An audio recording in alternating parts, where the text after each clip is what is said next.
Yeah, today you don't have what her name? Yeah, Ashley. Oh, yeah. No, no, no. Definitely, there is no worries about that. Yeah, thank you for letting me know.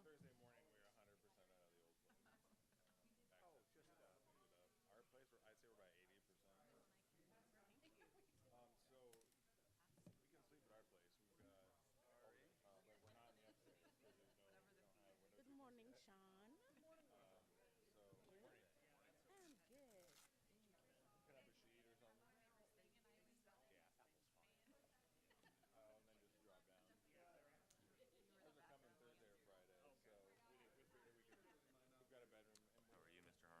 How are you, Mr. Harmson?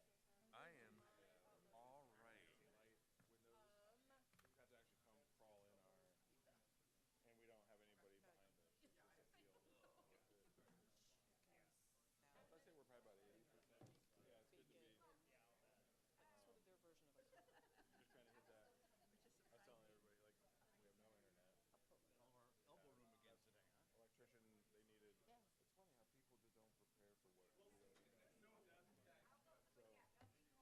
On message from Bruce, he's still on the mend. So, yeah, my understanding is the older you get, the more awful that surgery is. Yeah, that's what. As soon as I said something to Jody yesterday, she's like, I said, "Hey, his tonsils out." She's like, "Ooh," I was like, "Yeah, it's not going well." Bruce is, Right when they cringe, just when you say it before you yeah, give me details, like that's never a good sign.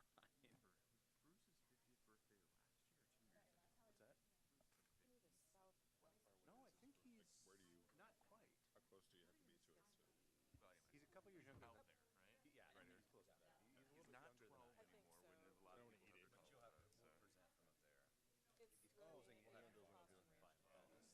But called you'll have that. So. we'll present from up there. He's closing in. Fine. Oh, Gotcha. that's what I was teasing Megan when Suddenly, Moz is a month younger than hey, Bryson. am I Good the morning. good morning? How are you? Good, good. Good morning. Baby, you I'm might be. I'm actually the youngest person on council. That is scary. Yes. But Go on Odds the are department head. Odds are I won't. turn on the mic, please. You want me to turn the mics on? Yes, please. They changed stickers. I had to get the run through this morning. Pink dot. Moved. I know. You know. I know. I was up at 4:30, but that's because I went to bed at like 9. Maybe the new person will sit here and do be more interested in learning that system. I get to sleep before 10. It's just When the chuck luxury, glory. I like sitting here Time is it like and get the 7:30? almost audible gasps sometimes.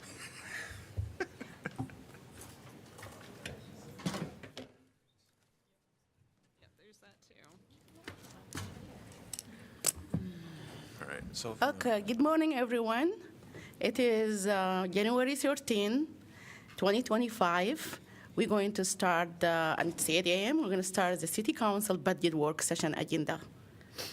We have, how we're going to go this, it will be just, we're going to start this. Maybe we need to push the city manager and the finance later if we run out of time. And we're going to start by the budget overview and highlight of city manager office finance. The first one is the city attorney. Okay, everybody ready? Long day, get comfortable. A lot of budget talk. We're going to start with the city manager overview as we typically do. Feel free to interrupt and ask questions as we go along. Otherwise, you'll have as much time as you want to talk through things afterwards as well. We do have a long day of presentations from each of the department heads as well. So kind of let us know if we're going too fast or too slow for you, and we'll get through the day. I always like to start with just a review of the schedule that's in front of you. You should have the printed slides in front of you as well as what's on your monitor there. A couple of things to note. February 4th is when we like to finalize our CIP and begin our bonding preparations. We really need to, at that council meeting, also focus in on what the maximum tax rate is. So if you decide that you want to move that tax rate around at all, know that February 4th is probably your last opportunity to have those discussions and provide staff direction, because on February 18th, we have to start that process.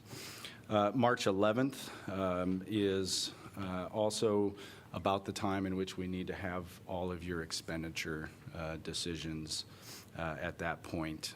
You can always go down, but you can't go back up. So just remember those two key dates there. We will look to have the actual adoption of the budget on April 15th, and that'll give us a couple weeks to get it filed with the county auditor. You have a long document in front of you that you just got a few days ago.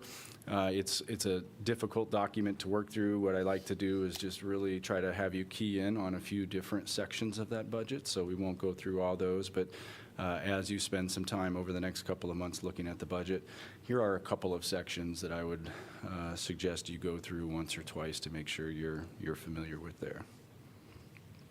Okay, just a reminder on what our fund structure is. We'll spend most of the time talking about the general fund, which is kind of your discretionary dollars that fund your general government, fund your public safety, your police, your fire, your parks, your library, senior center, et cetera. That's where property taxes are really coming in, and you have quite a bit of discretion on how those are used. But you'll also hear information about our special revenue funds, our enterprise funds, capital project funds, et cetera. We'll start on the special revenue funds. Just quickly what those are. Those are funds in which revenues are received, and there are strings attached to how you can spend those dollars. So we receive CDBG dollars from the federal government. They have rules and regulations about how we can spend those dollars. You can also see that we have things like the road use tax on there. Again, we're limited in how we can use road use tax dollars, and thus there's special revenue funds. Our enterprise funds are funds that we run more or less like a business, except without the profit motive. So we charge a fee for those various services. Water's a good example. You're going to pay a rate for the amount of water that you use, and that's the revenue that we use to operate our water system. So each of those are kind of self-contained business units. Our internal service funds, we're happy to answer questions about. We don't spend much time at all talking about those. Those are basically internal funds. So for example, our equipment fund, individual departments or operations will pay money into the equipment fund, and that's where we do our vehicle purchases, our maintenance, and things of that nature. It's kind of in and out accounting within the city budget there. Again, most of the time will be spent on the general fund. A really quick recap on the current year budget, the fiscal year 25 budget. For the fourth straight year, we had taxable valuation falling short of expenditure levels, and you'll have a fifth straight year with the budget that we're presenting today, the fiscal year 26 budget. One of the main drivers of that was the residential rollback rate, which we'll cover here in a little bit. It had a drop to 46.3%. It was at 54% in fiscal year 24, so an 8% drop, which was the largest annual drop on record, and the 46.3 was one of the lowest points in the history of the rollback. And again, we'll talk about that a little bit more. A continuing trend, not surprising looking at the news. It seems like any time there's natural disasters anywhere in this country, and that's having a significant impact on particularly property insurance, but we've seen both our liability and fire and casualty insurance really jump up quite a bit in the last few years, and that's a trend that we're projecting will continue. Those are obviously expenses that we have to take care of first before we look at other parts of our operation. So when those are going up in double-digit increases, it really puts the pressure on those other operational needs that we have. Jeff? Yes. I know that you're going to address this later, but is there an increase for this year? Are the percentage increases? More double-digit increases, yes, and that'll be listed up on an upcoming slide. But in total, it's about $875,000 in new expenses just in the increase over 2 fiscal years. So significant pressures there. Well, we were able to maintain the property rate for the second straight year, so no change, and that followed 11 straight years of decreasing tax rate. We did make some great progress towards the strategic plan. We took the first step to supporting fare free transit, with the second step coming before you in this budget document. That is the fiscal year 26. And we were pretty limited in what we were able to do in terms of employee growth. We had one employee in the general fund. That was the civilian crime analyst in the police department. And then we added 2.75 in our enterprise funds to support those operations. So again, that's the current year that we're in.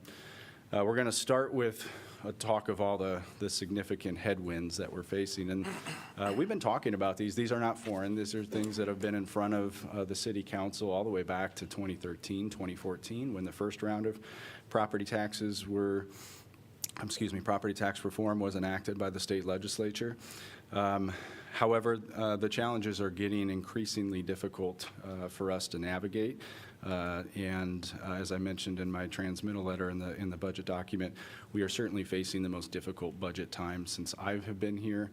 And I'm projecting that the next few years will be even more challenging. So these headwinds are really starting to impact our ability to maintain our service levels. Let's go through each of these one by one.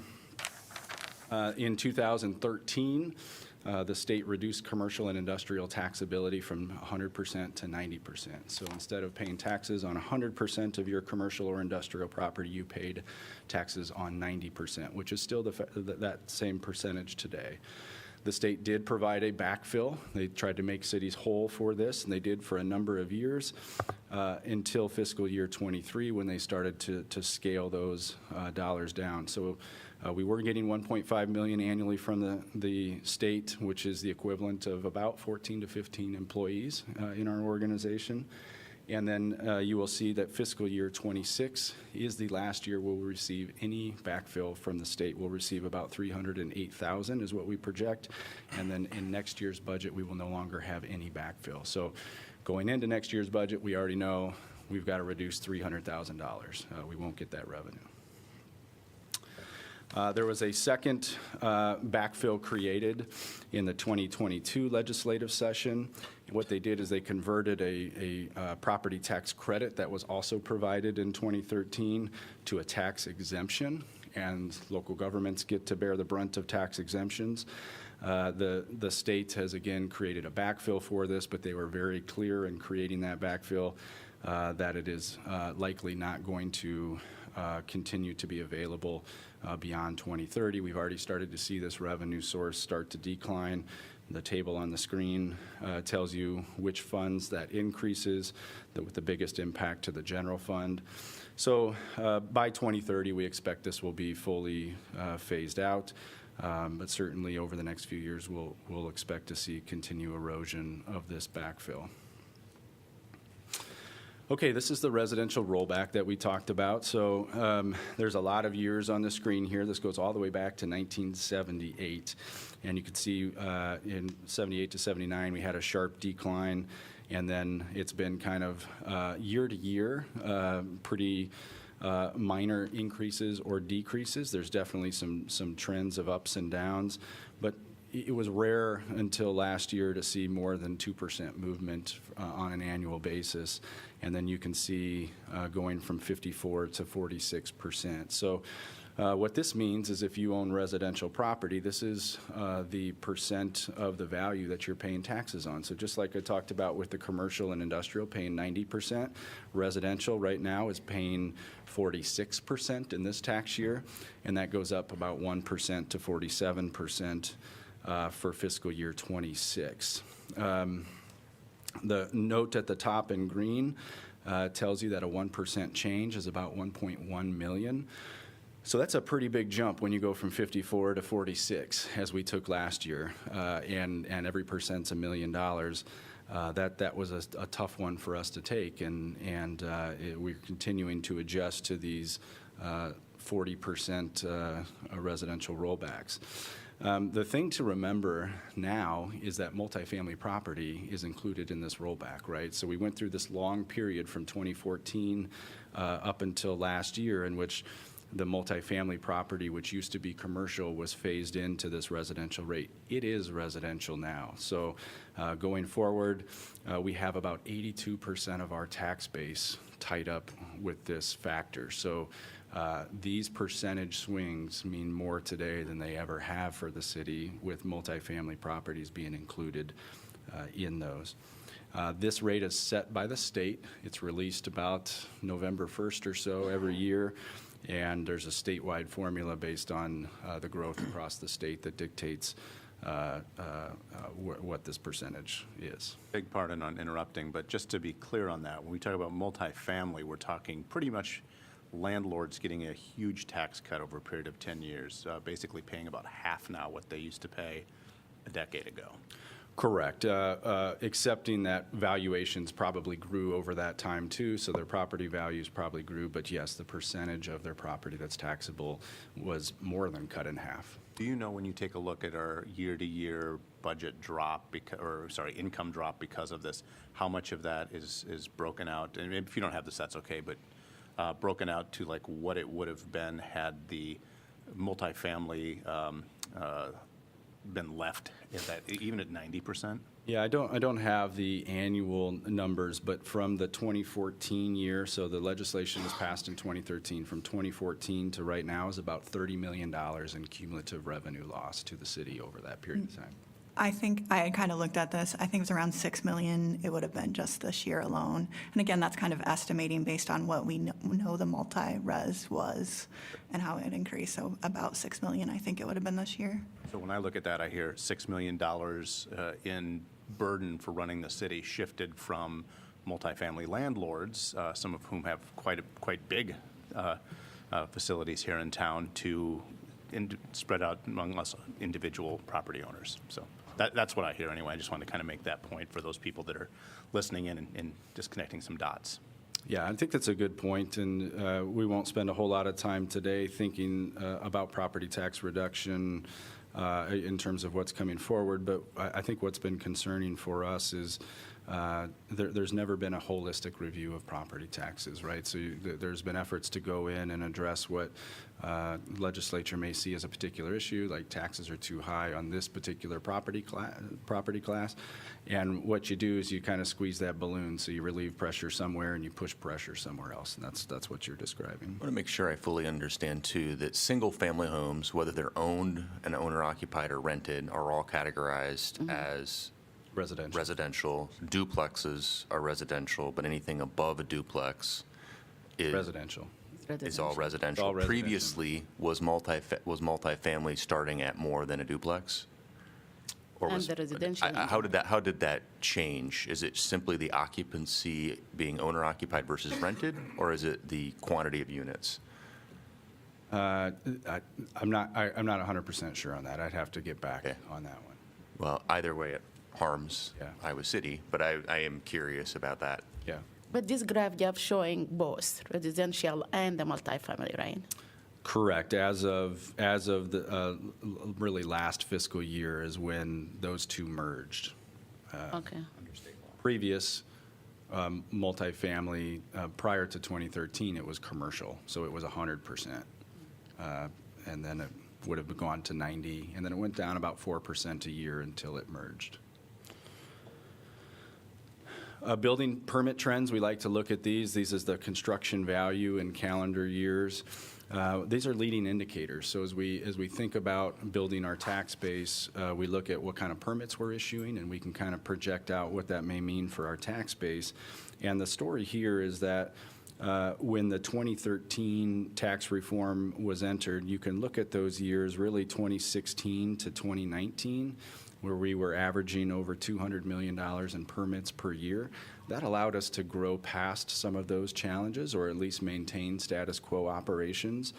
Once you hit the COVID year, where we were under 100 million, and you can see we've been averaging about 125, 130 since then, with the exception of the 2023 number. That's not going to allow us to grow out. So we look at the number of permits that we're issuing, and we're kind of forecasting ahead. And when I say the next few years are going to be even more difficult, it's because I'm not seeing a whole lot of tax growth through our building permit numbers, projected tax growth. That's going to get us past some of these reform efforts. Jeff, I know 2016 was the Chauncey, right? 2016 had both the Chauncey and the Rise, so there was two major projects at that So time. it was 2023, and I should remember this, was that the Tailwinds project? Yeah, you had two projects. You had the Myrtle Riverside project, because this is when you are issuing the building permit, right? It's not the certificate of occupancy. So this is the Myrtle Riverside and the Featherstone Senior Housing. Okay, thank you. That really drove that. And we talked about this at our Economic Development Committee last week. Really, when you look at the 2024 numbers, what we're lacking is a major project. And those major projects typically in the past have been student or senior housing are what driving the growth in those really good years. The NEST project that you're referencing would have hit in 2022, I believe. Great, thank you. No, I'm sorry, 2022 would have been Gilbane, and 2021 would have been that Tailwinds Nest project, excuse me. This is a busy graph, but there's a couple of things. So you can think of the orange as your tax base, right? So you're looking, and then the line is the year-to-year growth numbers. So you can see at the left side of the graph, the line is higher up. That means we were getting annually higher percentage rates of growth. Starting in 23, through the right side of the graph, you see that percentage increase represented on that line graph go down quite a bit. In Iowa, property is reassessed every 2 years, and those are in the odd years. So really in those even years, what we're looking at is purely new growth. You're not seeing reassessment of properties. And so that's why we group the 2% at the bottom.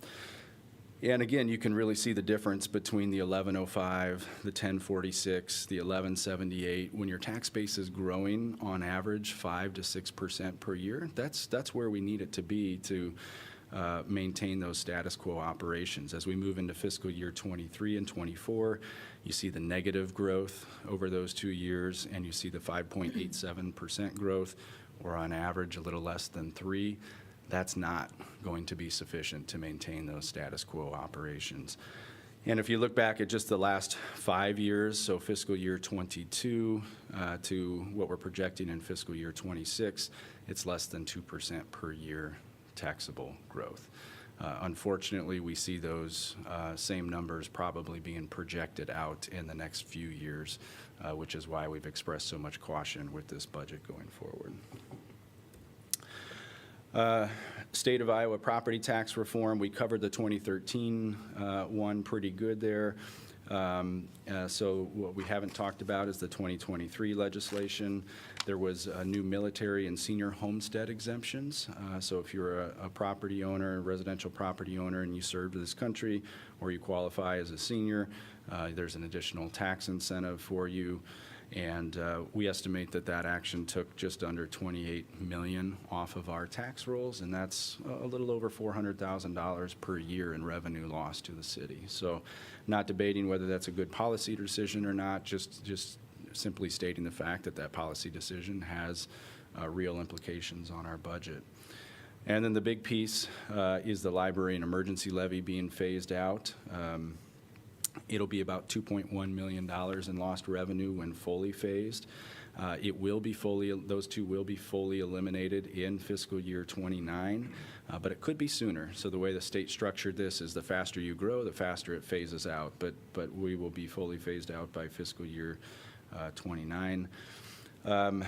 We have to get back to an 810 levy in our general fund, and you'll see in a slide that Chris will review in a little bit. We're about 840 right now, so that's the difference. We got to get from 840 back to 810 by fiscal year 29, and that's another 1.5 million in revenue that we've got to shed from our budget over those few years, on top of the other backfills that I've mentioned earlier.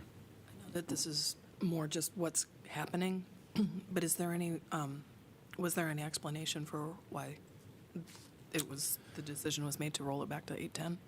810 is where the general fund cap has been historically Oh. for decades. So what they did is they took the value of your emergency and library levy, and there was a whole long list of levies. Just the emergency and the library were the only two that Iowa City had. Different cities had different combinations of levies that were eliminated. But we got to take that value and add it to the 810. All right, so we have 47 cents in those two levies. So we added that to the 810, and then we get in the process of bringing it back down. That's how they phased it, essentially. And then to get to your earlier question, here's the property and liability. So the projection that is in front of you is that our property insurance will increase another 35% in this coming year, and that our liability insurance will increase another 15% in this year.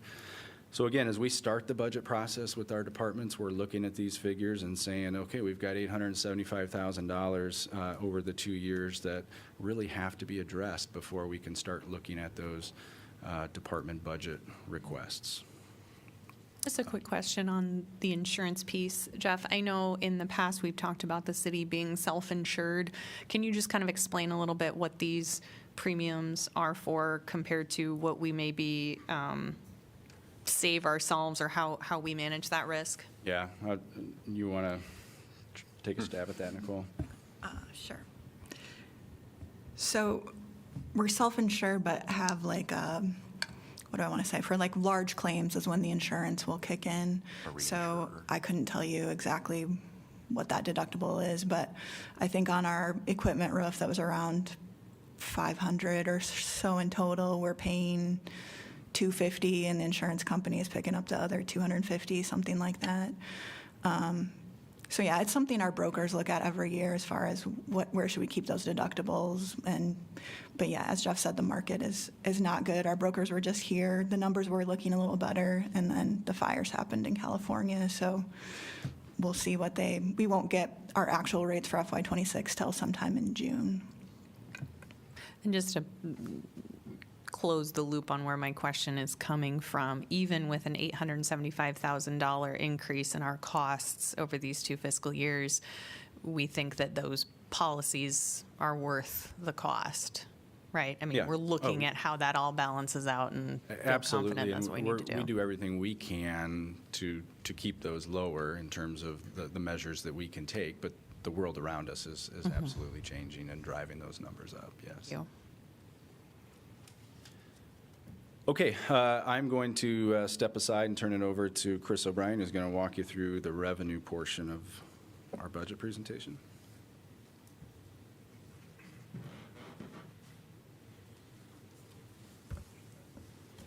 Good morning.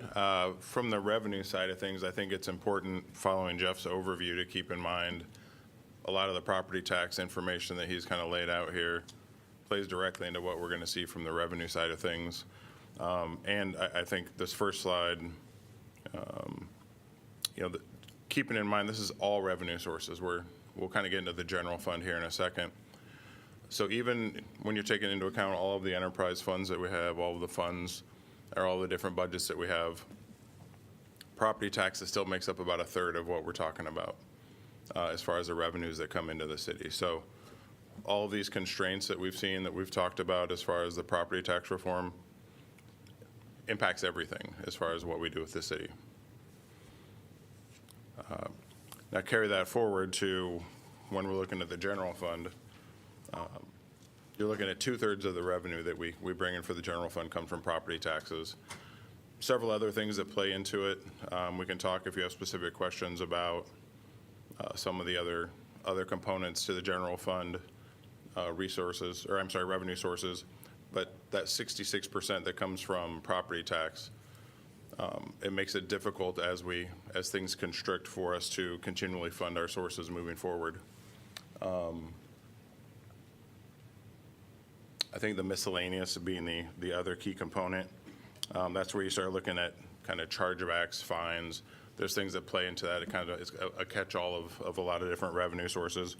But the thing to remember going forward is the impact that property tax has on the general fund specifically.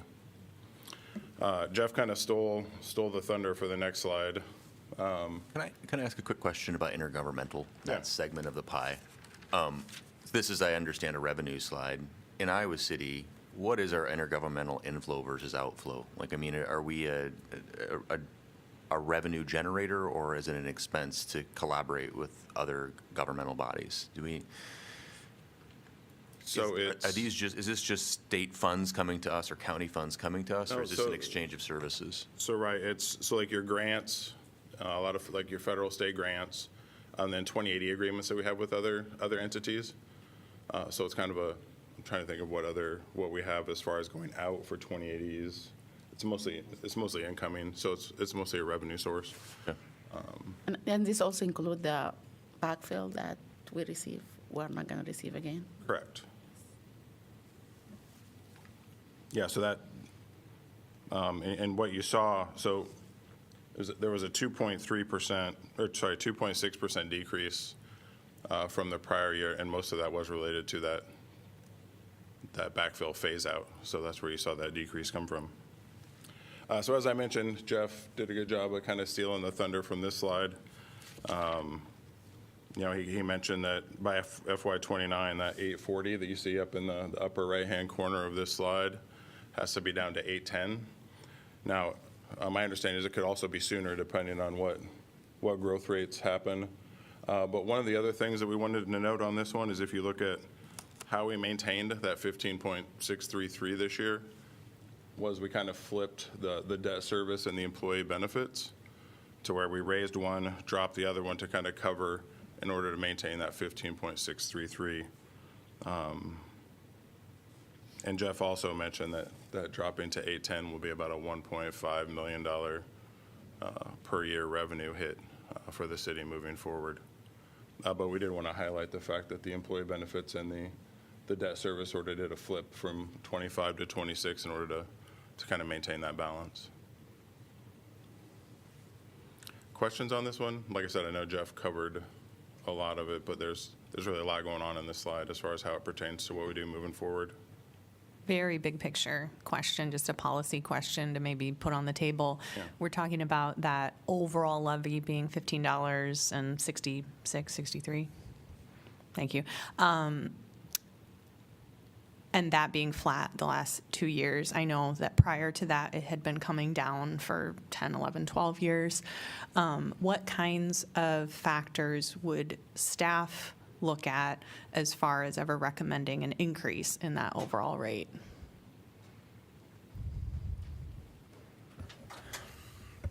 So as we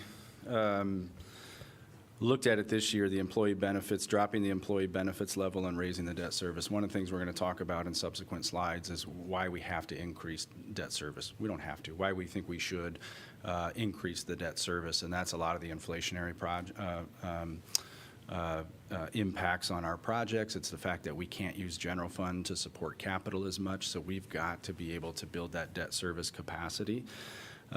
We also know that we've got to bring down that 840 another 30 cents as well. So we're looking at probably as we bring down the general fund over the next few years from 840 to 810, our goal would probably be to push up the employee benefits levy a little bit more and recapture some of this, again, to keep a stable tax rate. Ultimately, we always want to keep from a staff standpoint, we would never want to present you with a recommendation to increase taxes. However, once we start getting into service level cuts, when we're talking about cutting our core services, that'll certainly be something that weighs on our mind.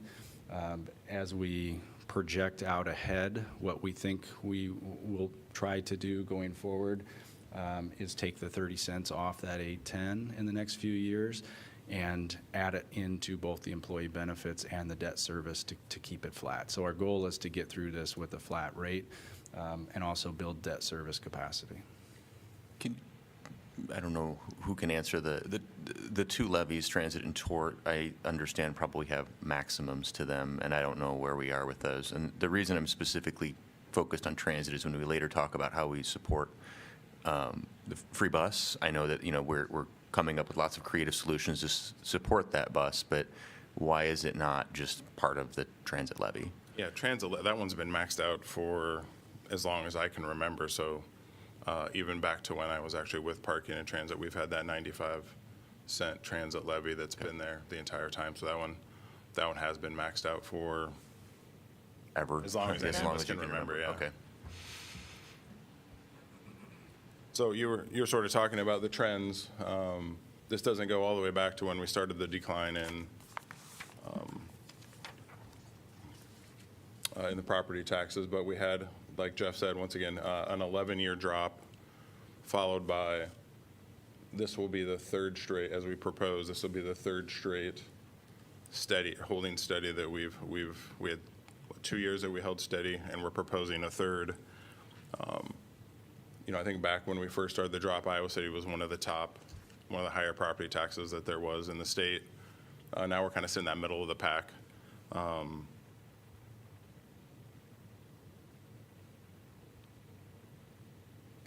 Sorry, that'll be on the next slide here. Whoops. Sorry, I got a little ahead of myself. I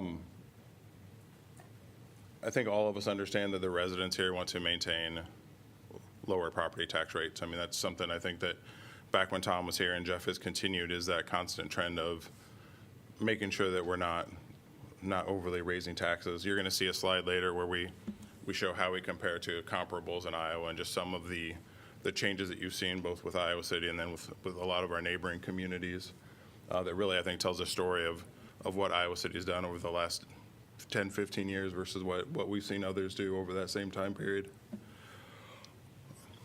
This one we just kind of want to put out there so that I think everybody needs to remember that there's other things that residents have as far as tax rates that show up in their property taxes. Iowa City is only about 39%. I think the school district is another factor. It's at 42%.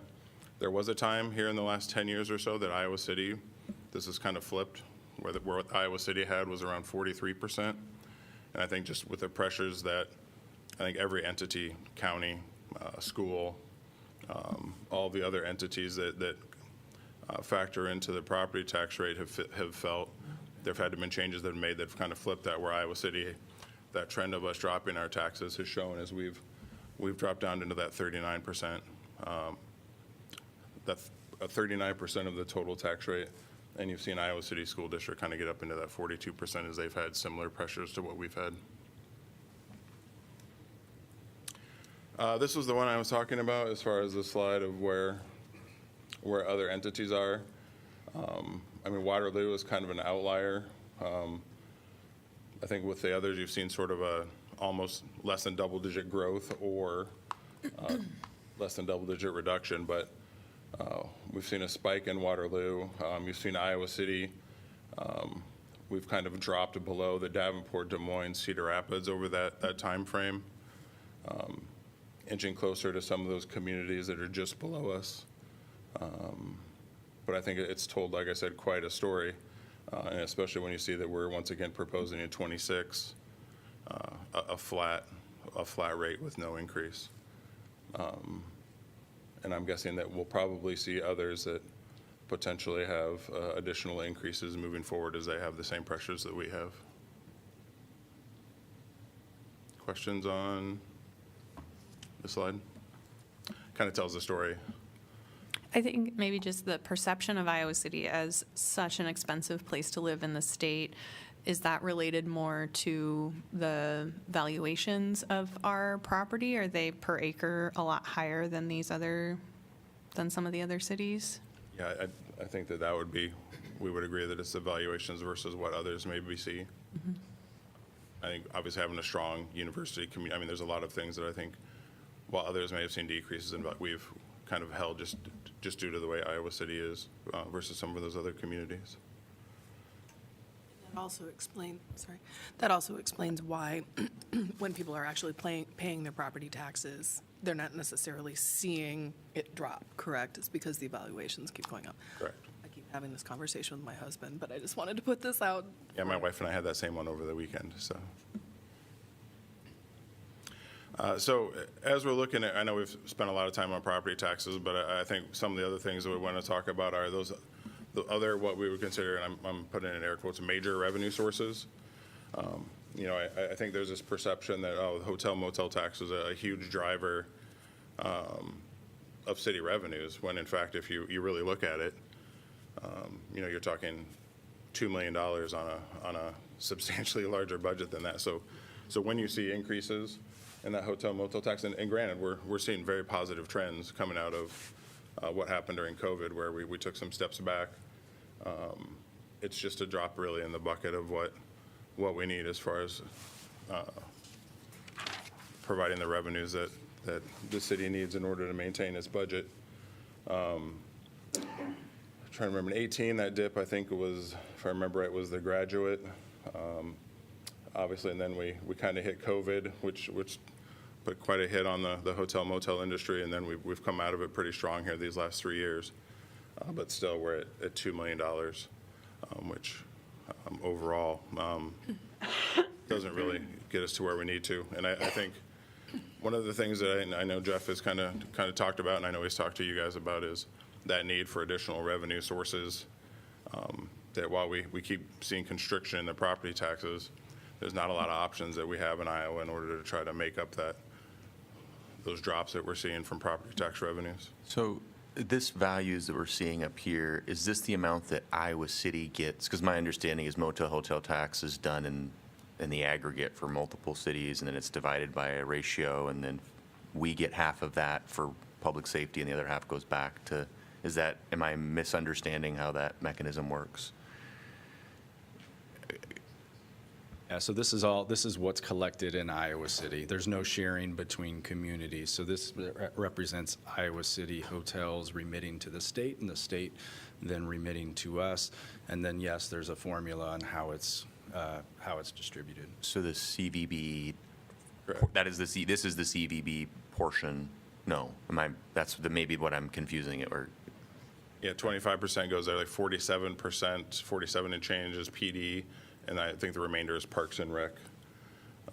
Okay, but the numbers on here are the amount that come to our general fund? Correct. Thanks. So another major, once again, major revenue source that we wanted to talk about was the utility franchise fee. Iowa City is currently at 1%.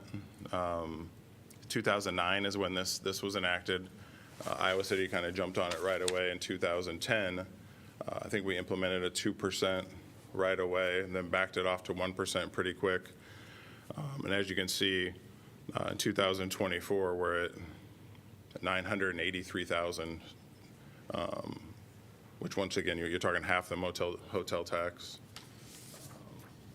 So not really a massive driver. One of the things we're proposing for 2026 is a 1% increase. You're by state law allowed to go up to 5%. You kind of see where Iowa City sits, once again, middle of the pack. Even at 2%, it really wouldn't change really our place amongst other communities. We would just drop kind of in a tie with Council Bluffs as far as utilizing that 2%. We're estimating that if that were enacted, that would take that revenue up to about just over 1.9 million for those, for the utility franchise fee, which would go to, I think the main driver for that is the ability to fund fare free transit with those proceeds. So you'd have some right-of-way projects, you'd have some, but the main driver is that extra 1% would be used for the fare free transit that we've implemented. The utility franchise, that goes to the general fund? Correct. Okay, sorry.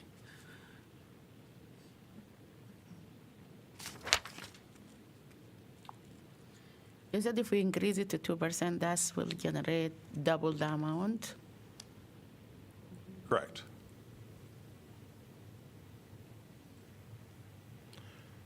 Sort of the next major revenue source, road use tax. Whoops, sorry, I kind of went back. So this is showing you sort of the trends that we've seen. I think 2016 was, I think, the last time they did an increase. I saw a big spike when they did, I think, a dime, if I remember, increase. After that, you've sort of seen it drop down, and that trend line showing just moderate increases over time. So while we've seen those moderate increases, I think everybody's aware that the pressures on road projects and on major infrastructure projects continues to grow to where this road use tax isn't keeping up with what's needed for repairs. I think we're in a $11 million deficit, not deficit, but you'd need, I think they're saying in the $11 to $15 million in order just to keep up with the repairs that are needed. And in order to find a revenue source that can cover that, with property taxes continuing to constrict it, it makes it tough as we're looking at maintaining core operations to look at those infrastructure projects and find ways to source revenues for those. And then when you couple that with what we've seen in inflation over the last decade, and specifically here in those last 5 years, while we saw some positive trending over the last year, I mean, we're still at a massive increase in what the costs are for us to do these types of public infrastructure projects, as they're also seeing revenue streams tighten for city projects.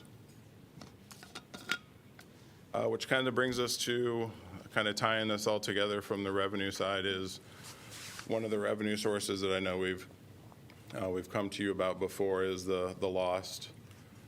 And I think one of the reasons we want to make sure that we talk about it in conjunction with what we see with road use tax is when you're looking at those public infrastructure projects and you're looking at the size of those, there just aren't a lot of options for us as far as funding sources that can handle that kind of a project, whereas Lost is one of those.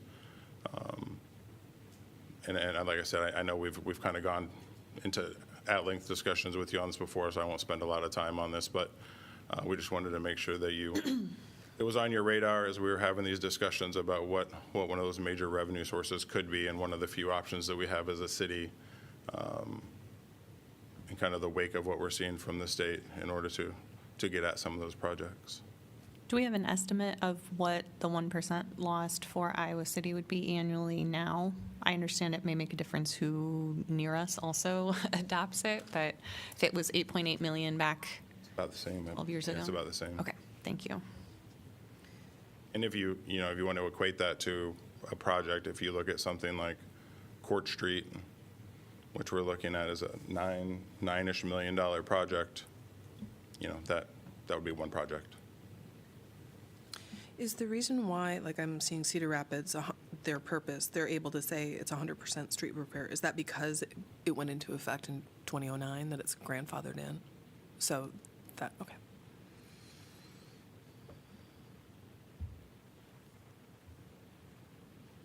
Going to pass the torch.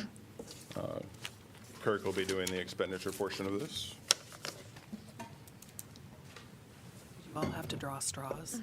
Kirk Lehman, Assistant City Manager, for those listening from home. Just going to talk very broadly about expenditures. Obviously, as each department comes in and talks about their budgets, they're mostly going to be focusing on expenditures. So I'm looking at the broad overall trends, not really getting into that nitty-gritty departmental level side of things. So in terms of which funds expenditures come out of, as you would imagine, the general fund being our largest source of revenue, it's also our largest source of expenditure. So that's about $73.6 million. It also has the most flexibility. As Chris had mentioned, most of that comes from property taxes, but it is a substantial portion, so that's probably what I'm going to spend the most time on as part of this presentation. Our next largest group then is enterprise funds, so that's those business-like funds. Within that category, we have $66.7 million. Things like water, sewer, garbage parking, the housing authority also comes out of that. But because those generate their own revenues, we will talk about it broadly, but we won't spend too much time focusing in on it. Followed by capital improvements or capital projects is our next one, as tied to our 5-year capital improvement plan. That's about $65.9 million. For context, the transit and equipment project is equivalent to about half of that amount. So that shows you it's used for major projects, but obviously there's a lot of need with those things. And then we have our smaller fund amounts that we have as well, which includes the special revenue fund, things like funded by grants, specified levies, or purposeful transfers.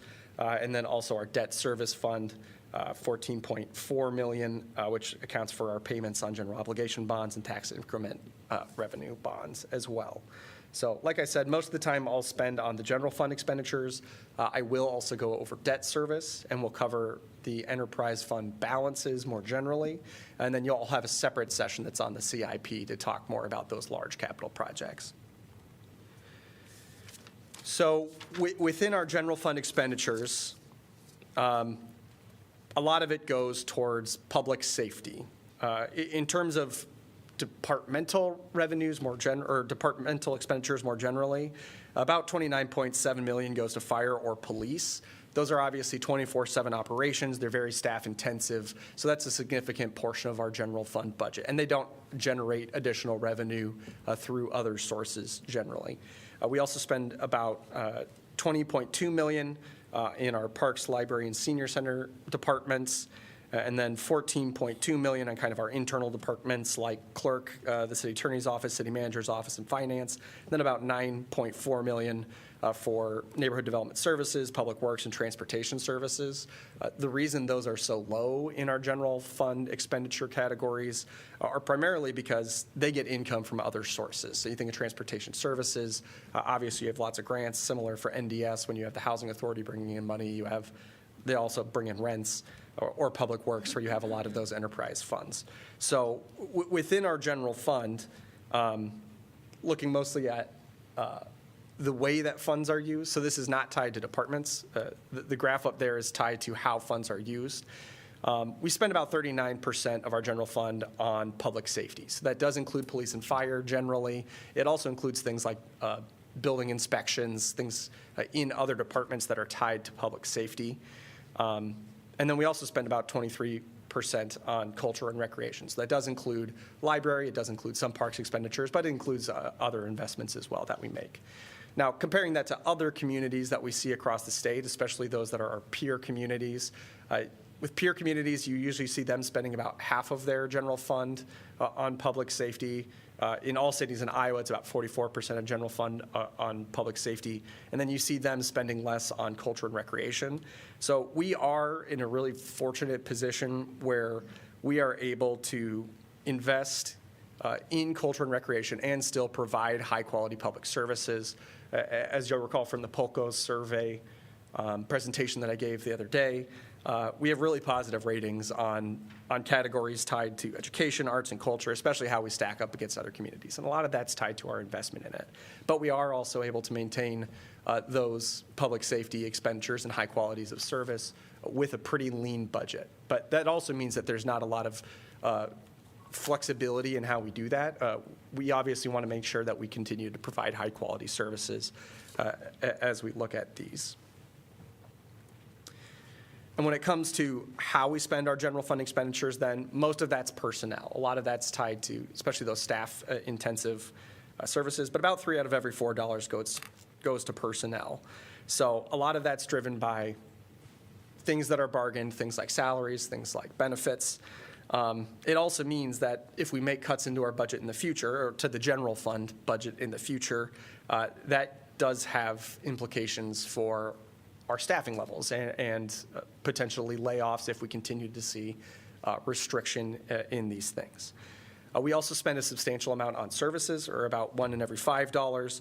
That includes things like professional and consultant services, internal service funds, and then also training and education, repair and maintenance, and funding for other initiatives. So that's where the aid to agencies and those kind of capital outlays to a lot of our partners comes from that slice. And then the smaller amount, about 6%, spent on other categories, things like supplies that we have to replace, or capital outlays, which includes things like vehicle replacements, library materials, operating equipment, larger building maintenance improvement projects. And then we do have a contingency item, which is about 1%. And that contingency does include some capacity building that we built into our budget in FY24. So around that time, we started planning for our 5th fire station and started putting some funds into that budget. We'll talk a bit more about that capacity building element as we move along. But any questions on those couple of slides? But the capital outlay, that's across departments, right? Like, so. when Yeah, you're talking across about departments within vehicle- the general fund. Okay, thank you. Yep. And then the way that that's changed over time is we've seen an increase in our general fund expenditures, so that's positive. 3.5%, it's about 2.5 million. But most of that does come from things that there's not a lot of flexibility in the way that we allocate those funds. So about 80% of that increase is due to increased personnel costs. Again, that's tied to bargain wages, benefits, things that we kind of have set in place that there's not a lot of flexibility around. We also have seen increases in service costs. A lot of that's due to inflationary pressures that have been discussed already. And then also some smaller increases in the cost of supplies, again tied to inflation. That being said, we have been able to offset that somewhat, specifically in decreased capital outlays. That amount fluctuates year to year, so that wasn't really a planned thing. But the way that we reacted in a planned manner was through our contingency fund. So you'll see that that decreases from 1.4 to about $1 million. That decrease is tied mostly to reducing the amount that we're setting aside for capacity building for a fifth fire station. Jeff will cover that in more detail, but we're looking at if that makes sense in this current budget environment. And so a way to offset some of those increases is by looking at that. And to put into context, this 3.5% increase in expenditures is the lowest increase that we've been able to manage since basically COVID has started. So it really does represent an increase in expenditures that's really tied to maintaining core services, trying to control our growth with the understanding that we have challenging budget times coming up ahead. For personnel, we're in the middle of negotiating staff increases with the unions. What are the assumptions that, I mean, you have to pick an assumption somewhere in the middle and just build the budget off of that and adopt later or adjust later? Is that how? Yeah, I would say that a lot of our assumptions are tied around the trends that we see in other communities. So we try to do our best to estimate what we think that increase will be. And obviously, as we plug in those numbers, it could adjust it up. It could adjust it down. But we put in our best guess based on the trends that we see.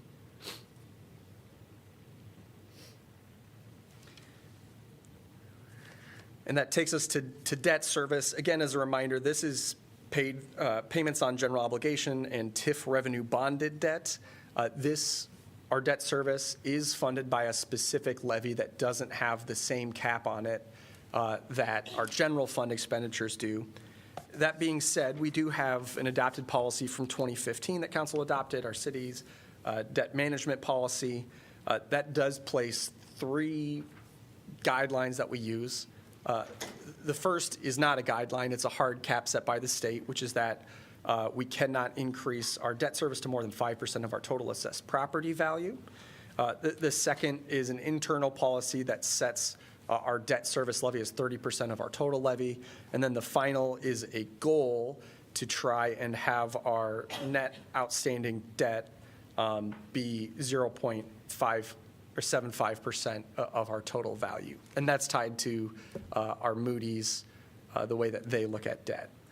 So in terms of how we're doing with those goals, generally we're looking pretty good. So that first benchmark, the debt limit imposed by the state, the amount of debt that we could have is about $438.7 million. We expect to have about $65.7 million in GO and TIF debt at the end of this fiscal year. So by the end of next fiscal year, we anticipate being at around 15.4% of that state limit. We're well below that. That's not the limit that is really restricting the way that we set our debt. A lot of the way that we look at our debt is set by internal goals and internal policies. The second benchmark is tied to the debt service levy as a percentage of our total debt, or as a percentage of our total levy. Our current debt levy that we anticipate for FY26 is $2.66 or $2.66 for every $1,000 of taxable value. That is an increase from our debt service limit levy that we had last year, again, as we see this need for increased capital project and increased capital investment. But it's currently 17% of our total levy, so again, that's well below our policy that we've established internally. Now, the third benchmark is really the more restrictive of the benchmarks.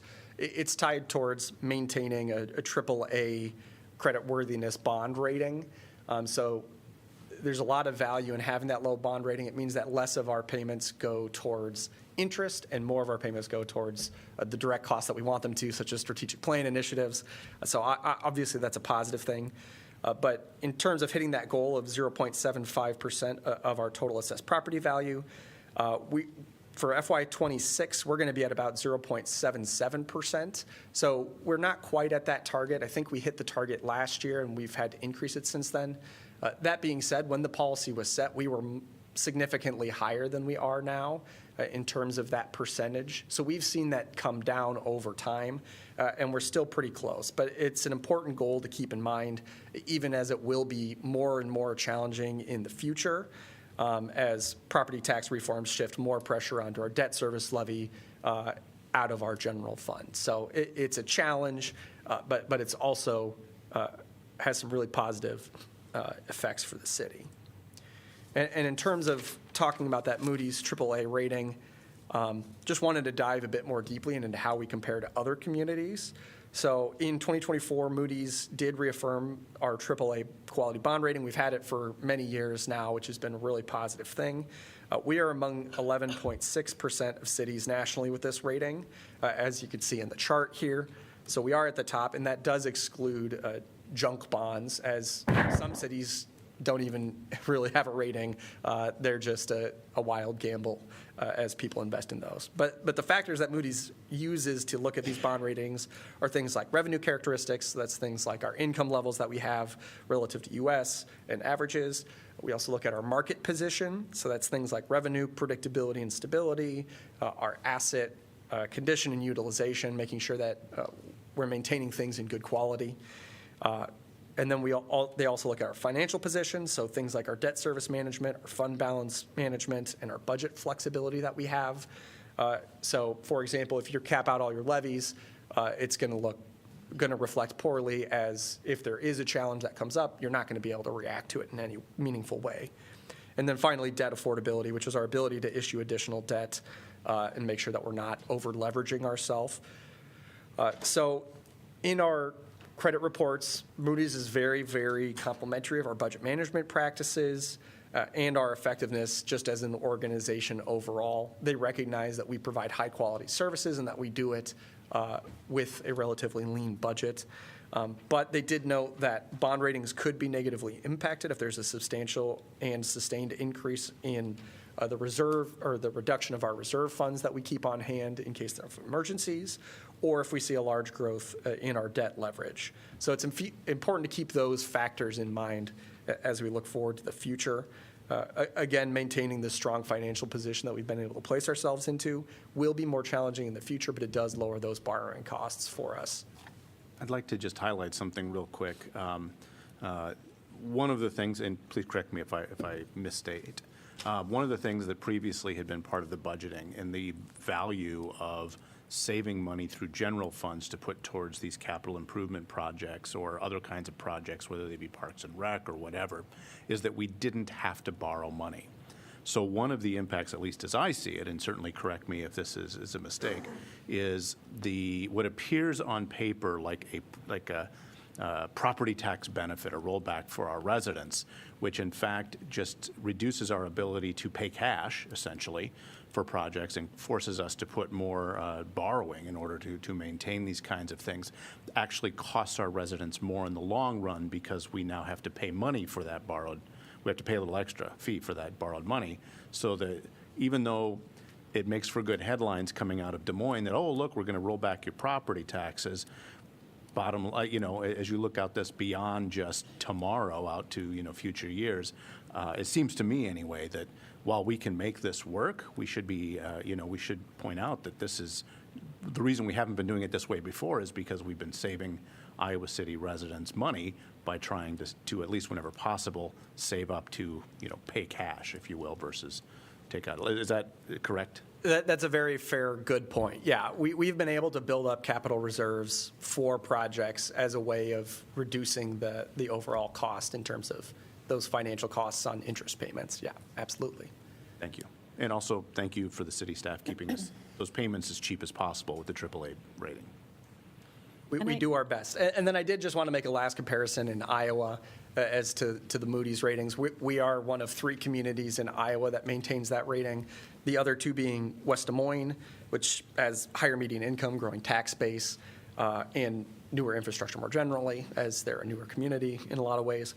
And then Cedar Falls, which was upgraded in 2020 based on strong cash flows and their modest debt loads that they maintain. So with that, I'm going to turn it over back to Jeff to talk about fund and fees. I guess any more questions before I walk away? I ask this question every year, so I'll ask you, Kirk. Do we have a way of quantifying the value of that AAA rating versus AA 1 or 2? Like, what does that actually get us in terms of beneficial interest rates? Turn that over to Nicole. Yeah. There's no hard, fast calculation because obviously interest rates can move and whatever. The estimate that our financial advisor has put down is $100,000 to $150,000 a year is what it's saving us. So about an FTE probably is what it saves us in interest costs. Thank you. Thanks. All right, we're going to jump into enterprise funds, and you're going to hear from each of these operations a little bit later today, so I'm not going to go through in any detail, but what we like to do is just give you a picture of the health. Unlike the bond ratings that Kirk just went through, we assign the ratings on the right that you're seeing on the screen. So this is just our perspective from the city manager's office on the health of these funds. And we do have a few that need monitoring, parking and transit. Obviously, parking coming out of COVID, we ate through a lot of the fund balance there. We're seeing more maintenance needs there. So we're just kind of carefully monitoring that one. Transit, as we're looking to stand up fare free again, just want to make sure we're doing so in a responsible and sustainable way. Wastewater is generally in really good position. The monitoring that we're looking at here is we have a very large project coming before you. And that also involves us getting into the renewable natural gas business where we'll be selling that gas. So we just put some caution there. Not knowing how those large bids would come in and how that gas market is going to be. Obviously, that market could be volatile, and we've got some revenue assumptions based on gas sales to pay off the debt associated with that project. So otherwise, in good shape. And the airport is still running as kind of a break-even operation, but ever so slightly. That's one that we'll just need to continue to monitor because they're pretty close to being to the point where they might need general fund support to continue operations going forward. I'll leave it there unless anybody has questions. Otherwise, you'll have an opportunity to dive deeper into each of these funds later today. So what does this budget have in terms of utility rates and fee changes? We do have a 3% water rate increase that is suggested.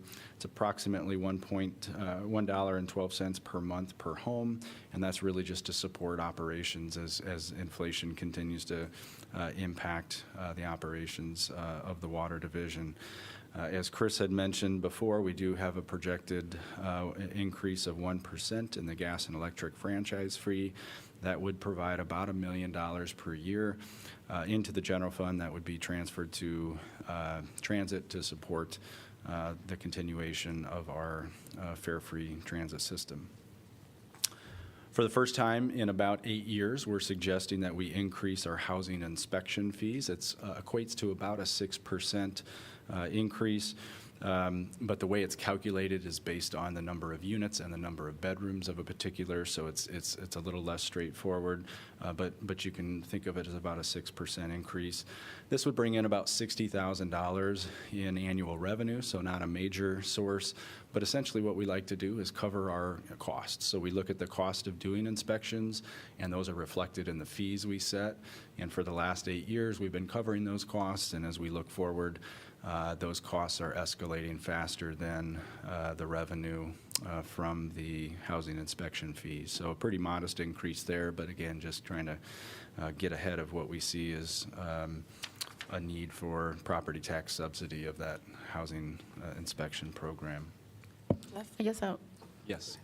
thank you.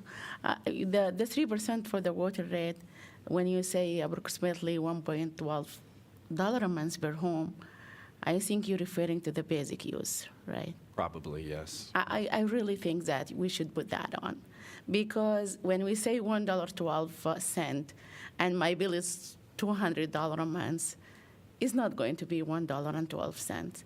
I guess, you can add approximately 112 months per home, like on a basic use. Yeah, we have a consumption rate that we say is the average household. I forget if that's 800 is it cubic feet? Is that how 800 cubic feet of water? Is It would be $30. the average home. But you're right, there's going to be many homes that are higher than that. There's going to be a Exactly. few that are lower than Yeah, that. just, for the sake of the public, because everybody say, oh, that's a flat rate. Yeah. So it seemed like a flat rate, $1.12 for any bill, and that's it. Yeah. And that is not the case. Thank you. And then before you switch, I wanted to ask, who will be paying the inspection fees? The property owner, or Owner. sometimes the property management company, whether those fees ultimately get passed down to renters, it's probably the case, like any fee. They'll probably be passed down over time, but those fees are charged not to the tenants, but to the building owner. And for the $11, we increasing it $11, right? Correct. So we tried to, again, the fees are calculated based on the number of units and the number of bedrooms in a particular a complex or structure. So we gave a couple of examples there, $11 increase for your 3-bedroom household, and then a 12-plex might be $542 Sure. per unit. We are recommending that we introduce a new curbside yard waste sticker. You may be familiar that we have a sticker for waste. So if you fill up your bin and you have extra bags, you can buy a sticker and we'll pick those up. What we've seen with the yard waste program that does not have that sticker is quite a bit of extra being left outside of the bin.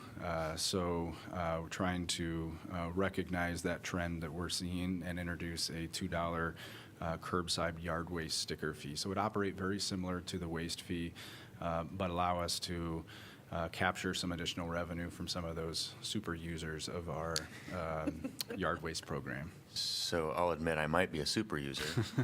However, I do remember that we had this sticker fee in the past many years ago, and I can't remember when exactly it went away, but if I remember correctly, the reason it went away largely was because of the quantity of waste that didn't make it where it needed to go, and it actually ended up costing us more money in the long run to clean out storm drains and clean out creeks and pay people for damage because of that.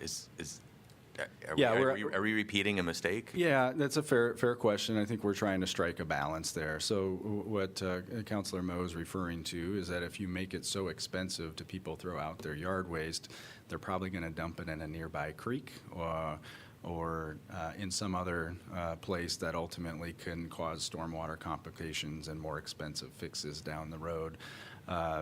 I don't recall when that was probably, it was well before my time, before we had any type of pay-as-you-throw yard waste. Do you recall, Ron? It was the bag system. We sold the bags. Okay. I think we switched when we went to the bins. Okay, so when we went to the bins 5-6 years ago, probably, time flies, but we had those, the bag system was what Ron was referring to. But in this case, we don't believe that the $2 extra is going to cause that the illegal dumping concern. We'll see. We'll be able to monitor how much is coming in and compare that to past years.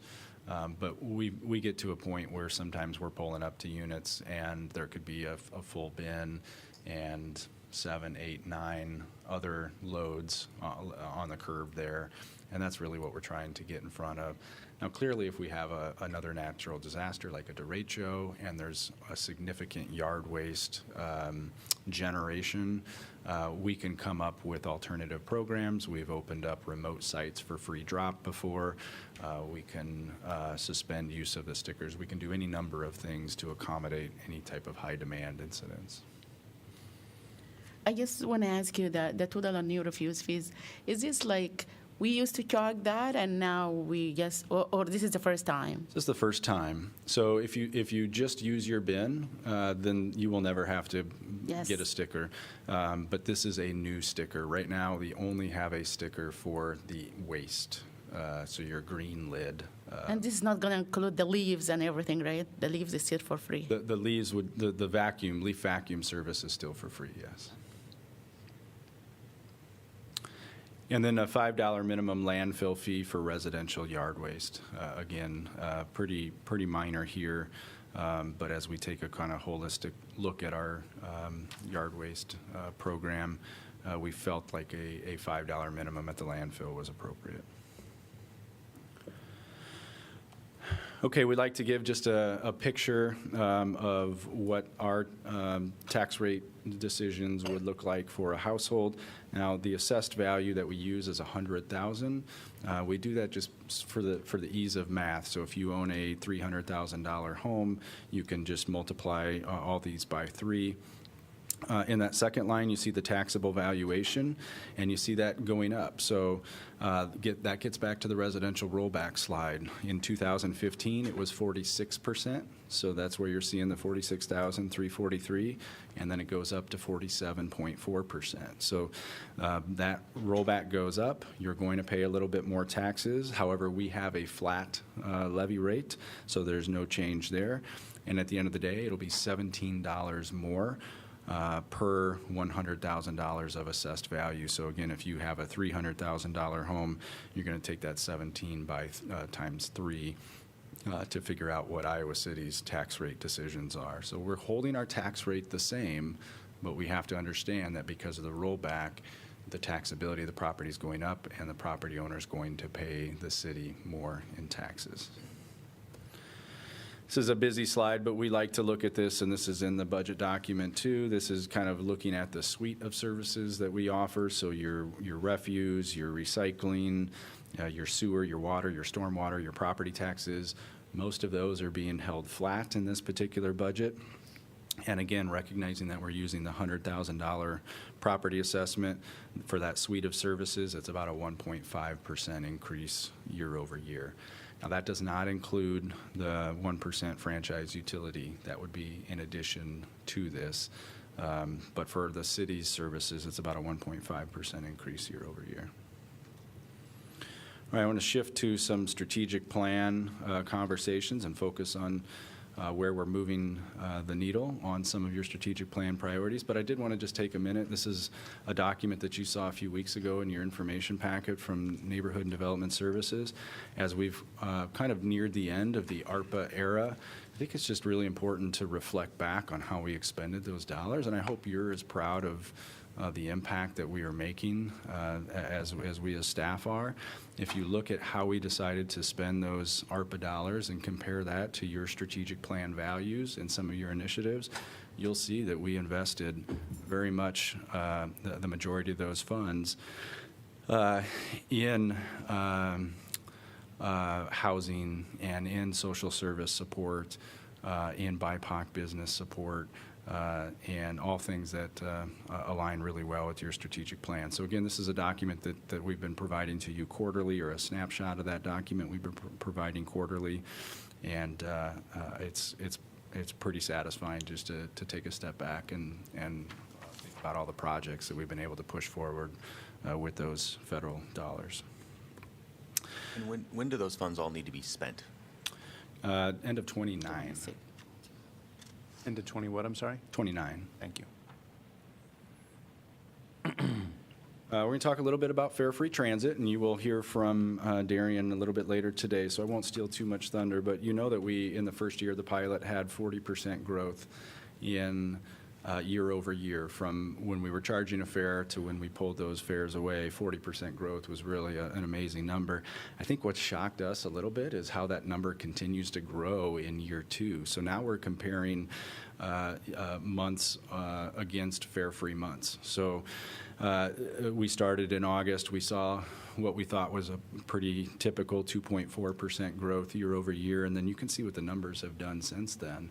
And we're seeing double-digit, really strong double-digit growth year over year, which tells us that people are probably changing habits. We're probably seeing people make decisions on how they're moving, and that's ultimately what we set out to do with this program. So combine that with the survey results that you just got that Kirk presented at your last meeting, and you can see that at least 16, 17 months in, Fare Free is really producing the results that we had hoped to.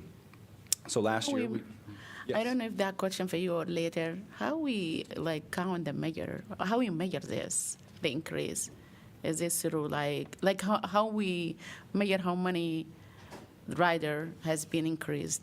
Yeah. Yep. So the drivers they have on their Yeah, the tablets driver. now. They can click where people are coming on, and they can Okay. track how many are riding per route. So the transportation team can actually go in and look at per route and see which routes are performing at different levels. And then we just started in December collecting that per stop as well. So over time, we'll be able to get really granular with that type of analysis. Okay. This, similarly, this might be answered later on, but are we approaching pre-COVID levels? Because I know that was something that was moving slowly, but are we? Yes, I'll let Darian cover Okay. that going forward. I'll put a pin in it. But we'll give her a heads up. Yes, we are definitely getting back to those levels. We did increase parking in part with this current budget to help pay for Fare Free. Those revenue projections, we're not hitting what we thought we would. They're falling well short of those, but I think we'll be okay. We'll continue to see those hopefully climb in the years to come, and the need for Fare Free. We're still technically kind of in that pilot period where we can lean on the federal dollars there. So we'll see those parking numbers rebound, but so you know, they're not completely hitting those numbers. Those are also supporting block by block and some additional parking deck maintenance program. The 1% growth in utility franchise fee we've mentioned, we just have to be careful with the use of the utility fee for operations. If you think back to the slide that Chris presented, the utility fee is a pretty stagnant revenue source, meaning you're not seeing 2%, 3%, 4% growth year over year. It's pretty flat. And obviously operational costs do not act in that same manner. So between the parking funds and the utility, we think that we've got a good plan set up, but we're going to have to carefully monitor that year over year and make sure those operational costs don't far exceed what those revenues are producing. Talk a little bit about climate action. There's a number of programs that we should be really proud of here. What I'm most proud of with our climate action team is the partnerships piece of it. They are very effective, whether that is working internally with departments, and you can see here working with the police department to introduce electric bikes and electric vehicles into their fleet, but also external partners too. The Resilience Hubs program with the neighborhood centers and bike library is a great example. Collaboration with the home builders. Really, if you look at all their programs, there's effective partnership embedded in all of those, and I'm really proud of that, and I think we're doing some great work with our climate action efforts. Okay, our neighborhood and housing. I want to talk a little bit about what we've done in the past and where we stand today. But in the past, one of the things that we've talked about is the need to diversify revenues that support our housing measures. And I think we've done a good job of that. And what I'm suggesting with this budget is that we need to lean on those alternative revenues at a time like this when property taxes are being squeezed. So We've effectively used tax increment financing when we've had opportunities. The Nest project that was mentioned earlier is a good example of using fee and lieu dollars to support the duplex rehab projects in the South District. We have the Foster Road TIF that is holding now a balance of about $650,000 for affordable housing projects to be used anywhere in the community. Every year, we add about $130,000 to that pot. So the 650 is where we'll be at the end of this budget year that we're talking about. But that continues to provide dollars that can support affordable housing efforts. Our Riverfront Crossing fee and lieu balance is now over $6 million, and those are ready to be deployed. So we've established really solid revenue sources that are out there. And then I also mentioned that our ARPA eviction prevention partnership still has $500,000 remaining that will continue to be utilized through the end of fiscal year 29. So some of those alternative revenue sources are accumulating and are working in the community even today. I Yes. saw you mentioned twice 29. I saw this 26. Is this being extended?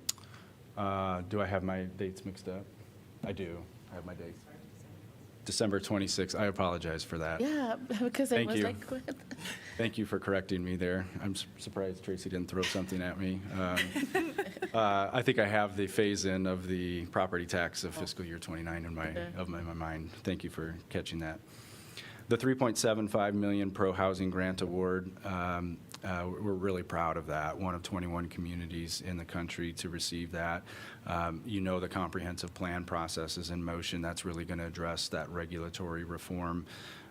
And then that also provided about $2.8 million in federal funds for us to pursue public housing projects. So again, another example of outside revenue that we're able to put to use here in the community. Jeff, is there any, I don't know, chatter, I guess is the best way to say it, with a new administration coming in? Is this award stable? Yes, I believe this war, we have a grant agreement in this case. Now there are additional rounds of pro housing grants, and we have an application for round 2. I would say those are a little less stable, but if you have a grant agreement in place, you should feel pretty good about that. We do really appreciate all of our nonprofit partners, and I think what I'm proud of is continuing to collaborate with them to leverage funds. So we have a number of examples. One from the past year is partnering with DVIP to leverage state funds. So we brought property that we had acquired through our Affordable Housing Fund as a match so that they could build new housing on the east side of Iowa City. And that's just a good example of us working in partnership with a lot of people who are dedicated to housing issues here in Johnson County. So changes in our fiscal year 26 budget. The biggest one is I'm suggesting a shift from utilizing general fund dollars to support LIHTC to using other revenue sources. So we talk about this in terms of the $1 million that we've provided in the Affordable Housing Fund for the last several years. Actually, last year was $1,030,000. I'm suggesting we push that to $800,000 and really focusing on taking the LIHTC piece out of the property tax equation, if you will. So what we would look to with the LIHTC program is to rely on alternative approaches to funding those. So that would be TIF, could be our Riverfront Crossings funds, it could be tax abatement, any other strategy, but not the cash from the general fund. So that would change our Affordable Housing Distribution Fund to include the following. There would still be $500,000 to the trust fund for general supports of their housing efforts. The security deposit risk mitigation stays the same. Winter shelter would stay the same. We would still have funds set aside for emergencies.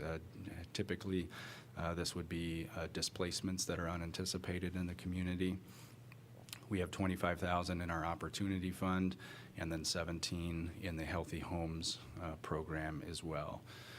So this is a shift to reduce the general fund contribution to the Affordable Housing fund, but what I'm trying to communicate with the previous slide and this one is it doesn't signal that the city is deprioritizing housing at all. It does say that we have accumulated a lot of other revenue sources and we have other tools that we can lean on in times when there's pressure on the general fund. I also noted the street outreach program funding, which is not part of the distribution model, is still funded in the city's fiscal year 26 budget. Can you speak to the actual expenditures versus the budgeted amount of the LIHTC funds? Have those always been fully used for in the last budget year, or are those actually more difficult to spend? Yeah, the last several years, we've transferred those dollars to the Housing Trust Fund, who does funding rounds for LIHTC applicants. LIHTC projects are unique in that they often might take a couple of years to fund. So someone could get awarded those funds, but they may not get the state LIHTC, meaning they could get the local Housing Trust Fund award, but they may not get the state award. So for example, I believe the last LIHTC project supported by the Housing Trust Fund Board was the housing project at Roosevelt School, or the former Roosevelt School. They have not been able to secure LIHTC funding, and my guess is they'll continue to try, but that's why it can take some time to do that. If you look at the senior housing project on Herbert Hoover that's under construction now, they didn't get it their first time applying to the state either. So these funds we could transfer to the trust fund. They can obligate those in an award, but they may not actually get to the point where they're being expended for several years. When we look at utilizing TIF, and that's one of the things we're contemplating on the ACT property, is utilizing TIF to support LIHTC. You have the same challenge in that the applicant still has to, if they're going for the competitive LIHTC, they still have to go through an award cycle or more. But we can not, from the city standpoint, not expend those dollars right away. We can hold those dollars, and they ultimately would kind of come through in a TIF agreement that comes to you as opposed to a transfer to the trust fund. So when you're, just to sort of emphasize this, it's not that the city is no longer going to support LIHTC, it's that the funding source is coming from a different place. Correct. We're looking at shifting the funding source for LIHTC. So the affordable housing fund is there. It's simply that a portion of it that has been under that is now going to be funded from a different way, but it's still going towards the overall affordable housing goal. Correct. Yes, and there's nothing to say that the 500 we transferred to the trust fund under this proposed scenario can't be used for LIHTC. Right. They could still award it to somebody that has secured or is pursuing LIHTC.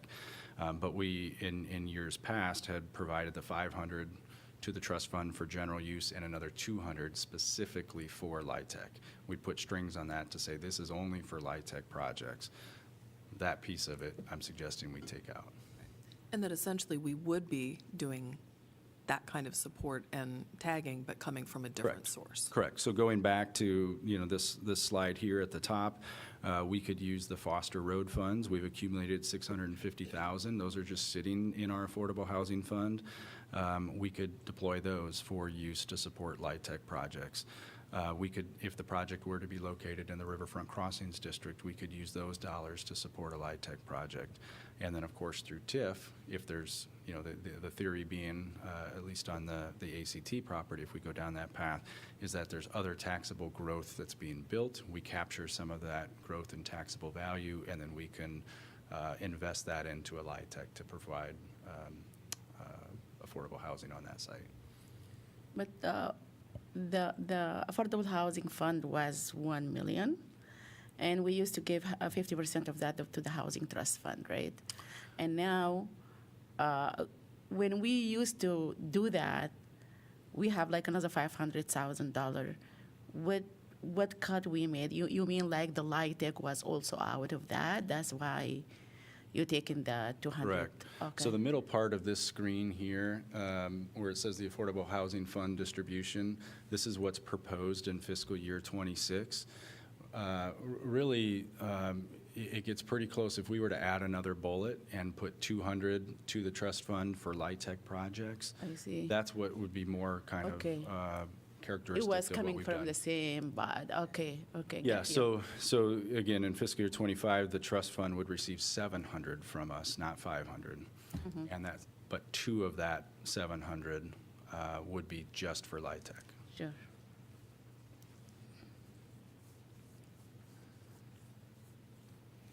One of the things I'm really excited about and proud of is the investment in facilities that haven't received a whole lot of investment in the past few decades, and that's part of our strategic plan, is to really improve public spaces and the spaces in which the staff is working.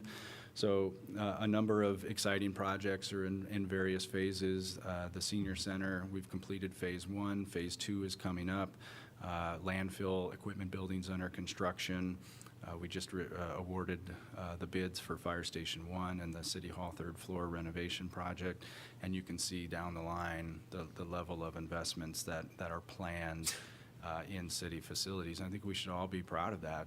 These are all being done with little or no impact in terms of our debt service levy and our utility rates. And that's pretty rare that you could take on this level of facility investment and not have that kind of significant impact either on your debt service or on your utility rates. So very proud of the work that's being done here, and we know that list can be a lot longer, that there's a lot of deferred maintenance and needs, particularly as we grow, but this is one area in which I think we're doing really well in the strategic plan. I'm going to talk a little bit about some of our core infrastructure. Chris talked a little bit about road improvements, and we'll get into the CIP stuff, so I won't dwell on this too long. The bottom line is the project costs are increasing more than our revenue is increasing. So we're really trying to build that debt service capacity back up, which means we're trying to push up that debt service rate so that we can borrow more and continue to do the same level of investment. In our last pavement condition index study that we did around 2020, that study suggested that we need about $11 billion more annually to hold the line on our roads, right? That's not really realistic, but what they've essentially told us is unless you have $11 million more per year, you should expect that you're going to be losing ground on your road network. So we're doing what we can not to lose even further ground, and again, that means building up that debt service capacity. Really proud of how we are moving forward with the implementation of the, I think it's 2016 now, 2017 Parks Master Plan, to the point now where I think Julie's ready to do another master plan, because we've gone through and we've touched all the different parks. We don't have the new master plan funded in the budget, but it's something we'll consider going forward. There's a long list of projects that are either underway or that will be getting kicked off in 2025 and 2026, and Julie will talk a lot about these during your CIP presentation, so I won't run through that list today. But there is a bullet at the very bottom. As roadway expenses are pushing higher, and more of our bonding goes to roads, that means there's less available for those quality of life investments. And we're trying hard not to sacrifice those quality of life investments, but that's the pressure that the budget is feeling right now. In terms of our core operations, we do have a number of position additions in this budget. There are 3 federally funded housing-related positions. So there's a housing authority position that you just recently considered. That is fully funded by the federal government. We have 2 positions fully funded by the Pro-Housing Grant, so no impact on property taxes there. You previously approved the conversion of a part-time assistant city attorney to a full-time. That's reflected in this budget for the first time. And then new to you would be the maintenance worker in the water division. This is a maintenance worker 3 to support water division operations, and a new mechanic in our equipment division. Really, with the specific to the mechanic, what we've seen is that It is harder and harder to get replacement equipment. We see more orders that are canceled due to high demand across the country. And then we see longer times in which vehicles, once they're ordered, are actually delivered, in some case multiple years for some of that heavy equipment, which means we're putting a lot of stress on our existing fleet, and we could really use another mechanic to help stay in front of that. We are still responding to the wage and compensation analysis. That was a big piece of our strategic plan that we wanted to do. And we've already done reclassifications for the AFSCME and confidential employees that were recommended in that report. We are in collective bargaining now with both police and fire, and we're trying to adjust to some of the market corrections that were noted in that report with that bargaining. And then the last step is to look at some of the confidential wage scale changes that were talked about in that report, and that's kind of the piece that we'll pick up after collective bargaining with police and fire. So this budget does, as Kirk noted, have the flexibility in it for us to adapt to the market corrections that were needed in those public safety wages. And we look forward to bringing the results of the collective bargaining sessions with police and fire to you here shortly. The fifth fire station. This is a tough one for us here to put forward. But as I noted early on, the trends that we're seeing in valuation and the projections that we have for valuations and revenue loss going forward in the next few years makes it to where I don't think it's feasible for us to continue to try to stand up a fifth fire station as we had hoped to in fiscal year 28. So we've been taking a lot of steps to get to the fifth fire station. Pre-COVID, we purchased 2 pieces of property that would house a new fifth fire station and allow us to relocate Fire Station 3. Fire Station 3 is the one by Earl May and Procter & Gamble. And then really through the fiscal year 23 through 25 budgets, we've been building additional contingencies in the fire budget. And we overhired 2 positions, 2 firefighter positions that count towards the minimums of that fifth station. And the hope was that we could continue to add contingency funds into the fire budget so that when fiscal year 28 rolled around and we got the stations built, that we could pay to operate those, the new station, which is probably going to be 1.5 to 1.8 million annually per year when you think of just the 24/7 nature of the operations and personnel costs. So again, as we projected ahead, we really just didn't see how this was going to be feasible. And in order to shrink the projected deficit that's in front of you, we actually reduced the contingency that we had previously placed in the budget. So in this current year's budget, there's $700,000 in contingency in the fire department budget. That's $700,000 geared towards future staffing that really Chief Lyon and the department can't tap into for other needs. That is being reduced to $300,000 with the budget that's in front of you. And again, a signal that actually continuing to increase that is probably not realistic. The 300 I wanted to maintain in there because if we can't stand up a fifth fire station, I think we do need to look at ways to build capacity in the fire department under that fourth station model. So you have to recognize that the calls for service are increasing quite a bit year over year. And while a fifth station may be ideal, there are other measures that we can take to work within the 4-station model that can support those employees delivering those services. So that's something that we'll look at going ahead. We weren't going to propose anything with this budget simply because property tax reform continues to be talked about, and we don't know what that's going to look like going forward. We do plan to hold on to the property and hope to revisit the fifth fire station, but it probably won't be until after 29 with the final phase-in of the 2023 property legislation. Fire department's not the only one that's feeling the pressures of serving a growing community without getting the operational support in the budget. It's across the board, and you can ask the staff as they come up in front of you today to talk about that if you'd like. but it's challenging. We're asking employees to do more and to serve a growing population year after year after year for more than a decade now in a lot of cases. And it's definitely taking its toll on parts of the operation.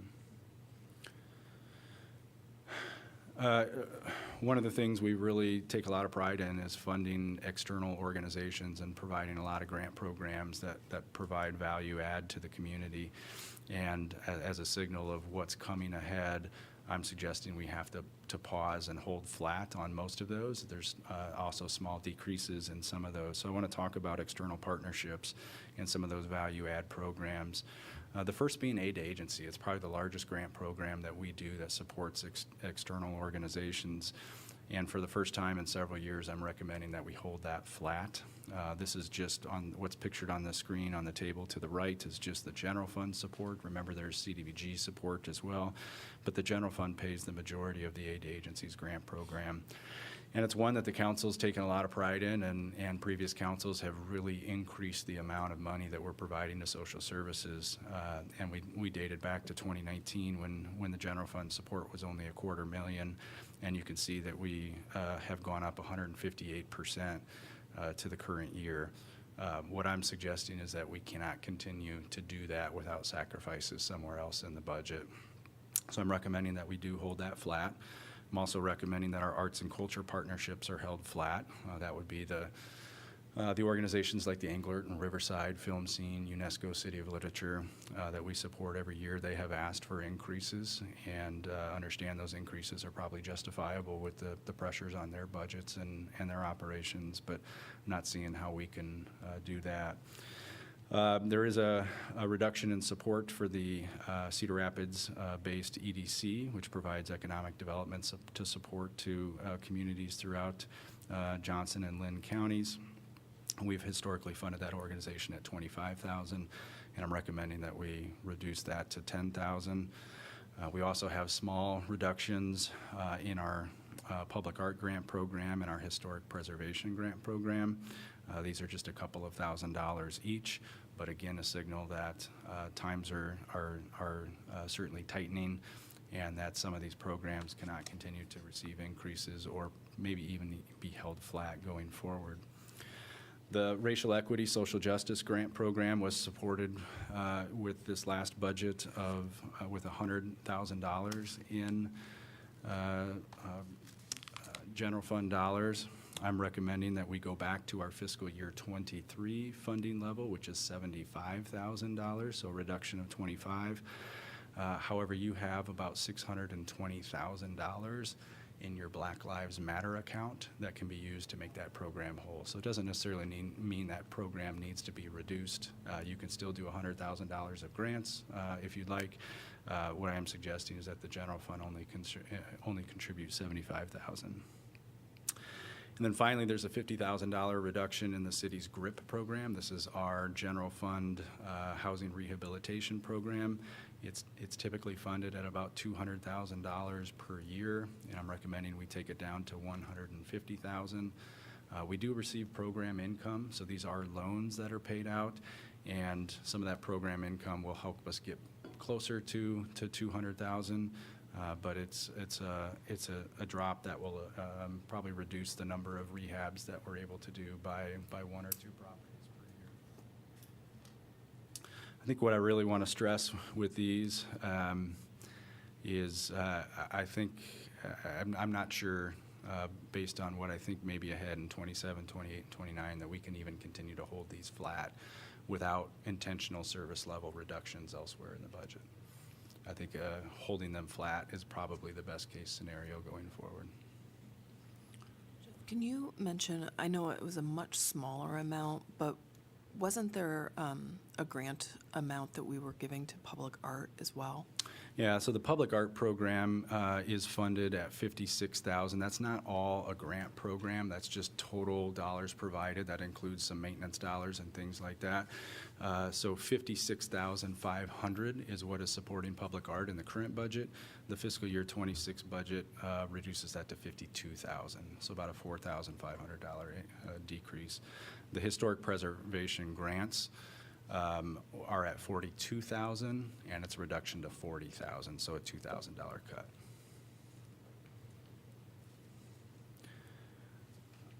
Wrapping up with the final few slides here, just a note on our financial position. One of our goals in the strategic plan is to continue to increase the emergency reserve and the facility reserve.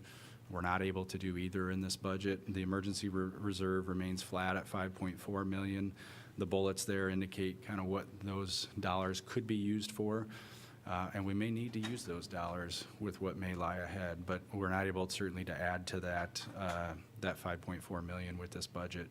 The facilities reserve is something we started in fiscal year 19. We saw some large surpluses between fiscal year 19 and fiscal year 2023, and we took those surpluses and we put them into a facilities reserve. And the hope was that we could tackle a number of public facility projects without having to pursue debt for those projects.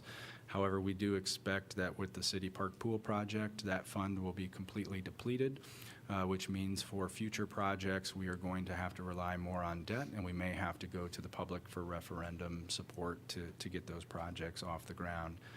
I don't foresee us in the next few years being able to continue to add to that facilities reserve. It's certainly something we'll keep as a goal, but it'll probably be fully depleted in fiscal year 26.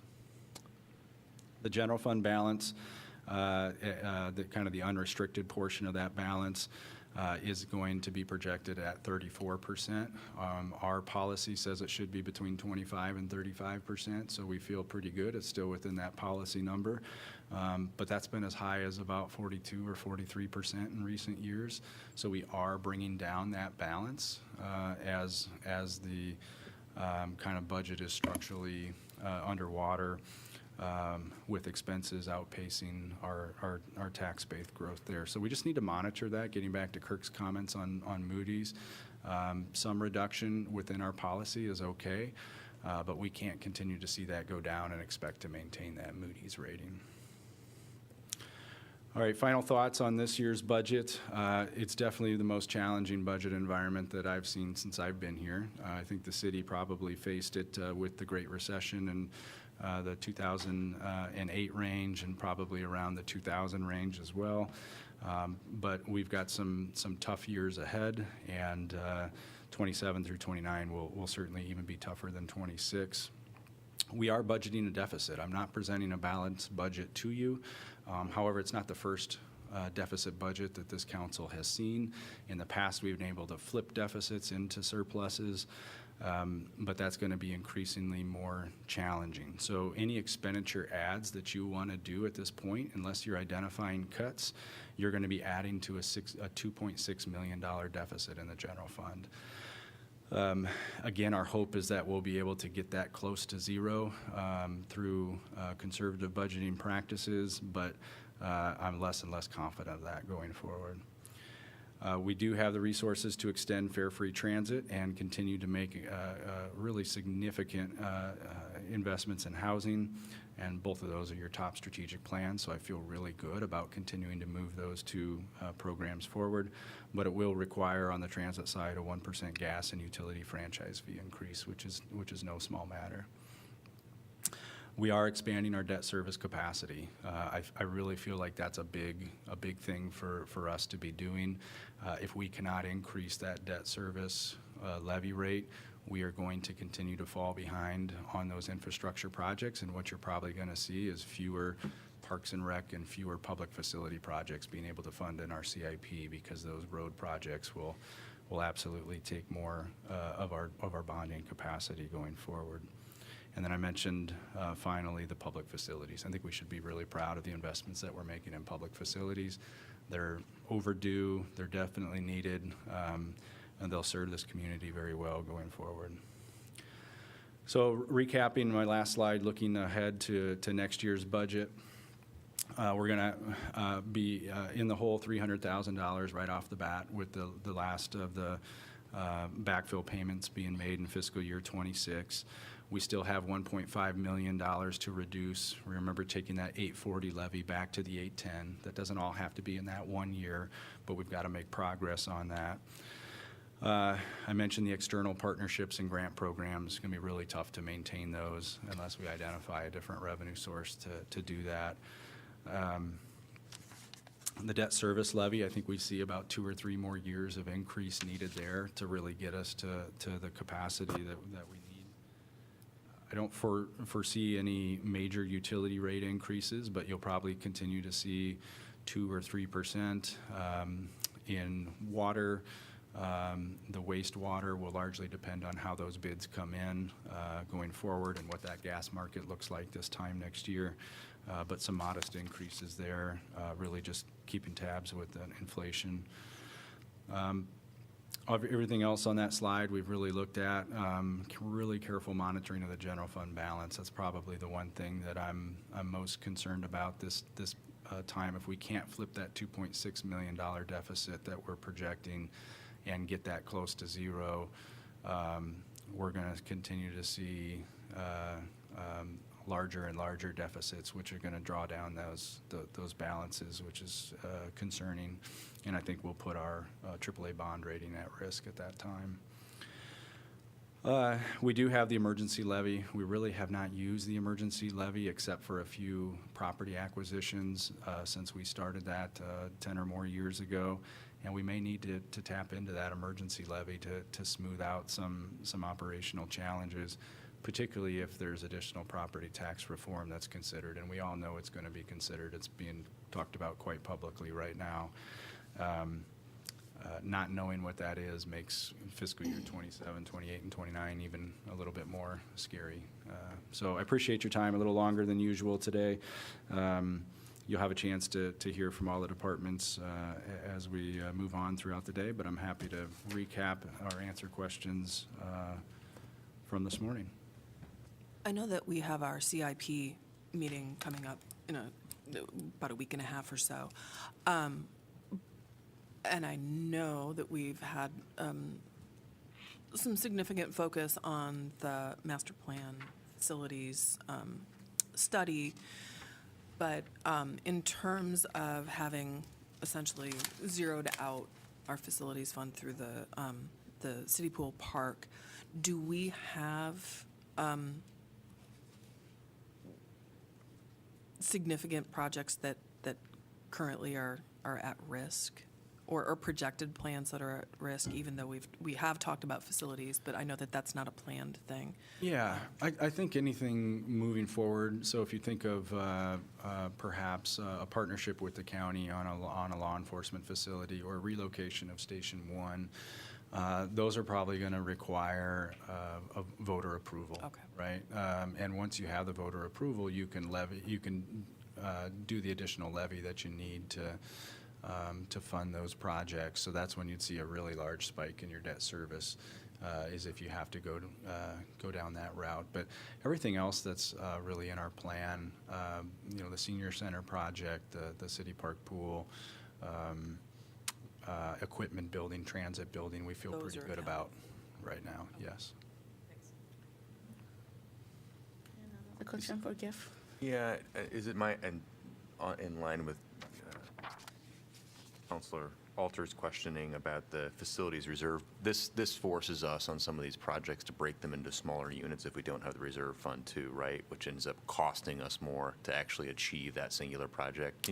Correct. Can you sort of unpack that a Yeah, little bit? so you see that in our rec centers a lot. So if you look at the CIP or you look at past CIPs, you see that one year we might do the HVAC and then we'll come back in and do maybe refinish the floors or do the restrooms, and every year is a separate project.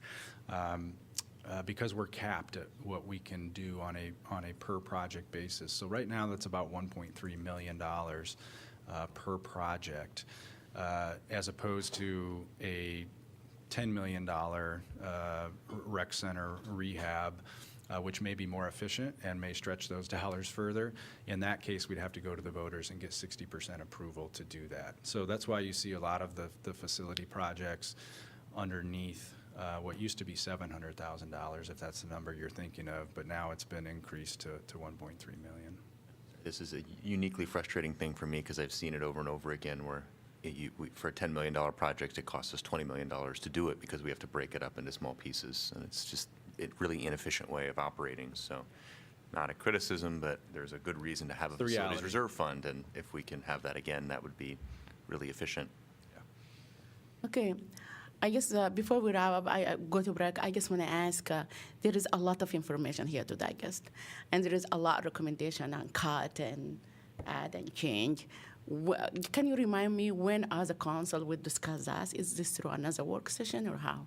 Yeah, so typically what's happened is you've kind of paused now and then gone through all your department discussions. At the end of the day, if you still have the energy and the time, you can have those discussions today. Otherwise, you can set your work session time for your regular meetings. To do that, we'll typically just have a standing agenda item to discuss budget on all those 4 o'clock work sessions going forward. But it's probably a good idea to get a sense of how much discussion may be needed, right? How much is on your mind, because you may need to set a special meeting to have budget deliberations. So that would involve us checking schedules and making sure that we can get all the proper notices out. But if there's a lot to talk about and you feel like you're going to need several hours of dedicated time, you're probably going to want a separate budget, because thinking ahead, we really want to get the tax rate locked in on that March 4th meeting, and then by that first meeting, or your only meeting in March, you really need to have your expenditure-related decisions. And if we were to make some changes to recommendations or what have you, I know that there needs to be an appropriate amount of time for departments to be able to make those. And Yeah, this is before, there's- what's the deadline for that, if we want to make any changes? Really,